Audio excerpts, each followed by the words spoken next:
کیا ہوتی ہے آخر یہ خوبصورتی؟ دودھیا رنگت، سفید بے داغ چہرہ، بادامی آنکھیں، ستون آنکھ، لمبا قد، یہ سب مل کر انسان کو خوبصورت نہیں بناتے۔ اللہ کا بنایا ہر انسان حسین ہے، وہ خالق کائنات ہے۔ اس کا بنایا ہر شخص، ہر مخلوق حسین ہے، پیاری ہے۔ لیکن خوبصورت ہم تب بنتے ہیں جب ہم ایک پیارے سے دل کے بھی مالک ہوں۔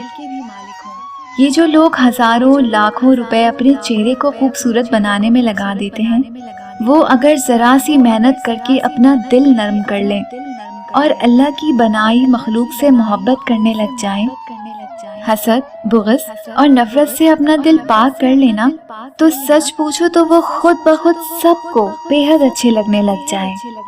خوبصورت چہرے بس کچھ دیر کے لیے متاثر کرتے ہیں، لیکن خوبصورت دل اور اچھا اخلاق ہمیشہ کے لیے اپنا تاثر چھوڑ جاتے ہیں۔